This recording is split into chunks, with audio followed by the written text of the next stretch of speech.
Back when I was a young kid, there was no travel basketball or basketball camps. So if you wanted to play basketball, you had a hope that you went to a school, an elementary school, with a really good coach. And I was blessed to have Mike Balo as my coach. And I was 10 years old, and he picked me to be on the team, and it changed my life ever since.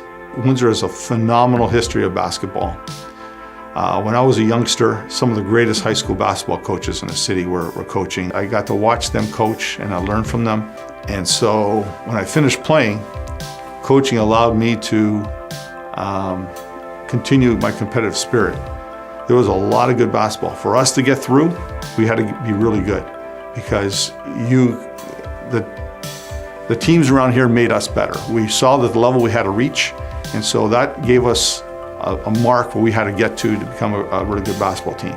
We realized if we wanted to be competitive, we had to get to start getting these kids playing younger, and the kids in the downtown area couldn't afford to play. So my buddy Arvin White and myself, we got together and we came up with this program called Core City Hoops, where we fundraised to make sure that these kids didn't have to pay to play. We got the kids in early, we got them playing a lot, and then when they arrived at Catholic Central, they were playing year round. And the second thing was we married with a program in Detroit called REACH with my friend Marcus Webster, where they would bring the kids over to Detroit to Catholic Central in the summer, and we got to play against some of the greatest players, and we would never seen that competition in Southern Ontario. So those are the kinds of things that really factored in winning, and the most important factor, of course, was great athletes.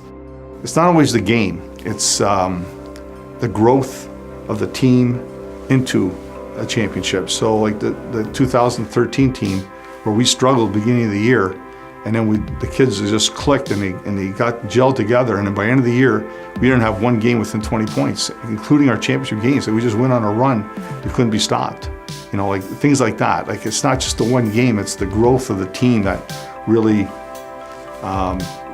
gives you the warm fuzzies, I guess.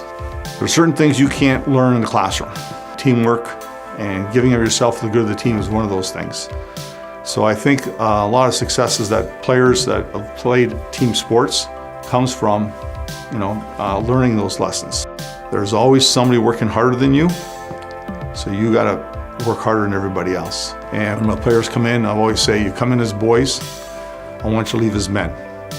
And I really believe that my legacy has nothing to do with my one-loss record or the championships or 7 awesome medals. My legacy is my players.